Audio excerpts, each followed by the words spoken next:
The thing that the U.S. is saying is that China could somehow militarize these ports on either side of the Panama Canal. Through this company. Which is just a holding company with like a bigger holding company on top of it. And it's owned by he's like 90 now, but it's like owned by like a Hong Kong guy. Now it's run by some other guy. Listen, I'm sure that the Chinese state has some involvement in it, but like if the Chinese wanted to militarize a port in a foreign country, which means invading a foreign country, which by the way, the U.S. has done many times. The Chinese have done precisely 0 times. You don't need like a holding company to do it. No. It's ridiculous.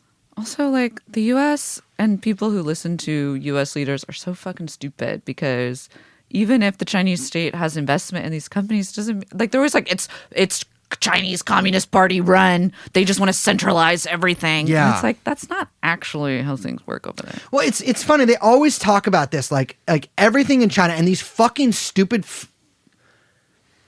I hate everybody because the liberals are on this shit too. Well, the old liberals are on this shit. The new liberals we're taking things in a totally other direction. But the old liberals are on this shit too, and the conservatives are on this shit where they're just like everything is the CCP owned. First of all, it's a CPC, Communist Party of China, but it's like they own anything's Chinese. It's the Chinese government is like doing this, and like they somehow think that like there's just everybody in China is like we gotta kill every American. We gotta feed them garbage. We send the fentanyl over there. We send them I don't know TikTok and all this shit. Oils.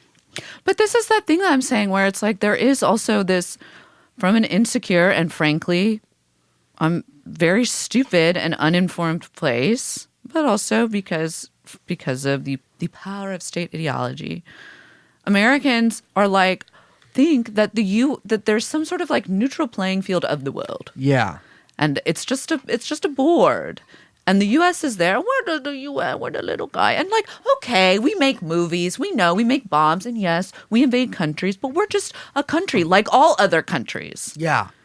And not like the guarantor of the board and the person and the country who controls all of the points and the joints at which like any kind of play on the board is made. Yeah.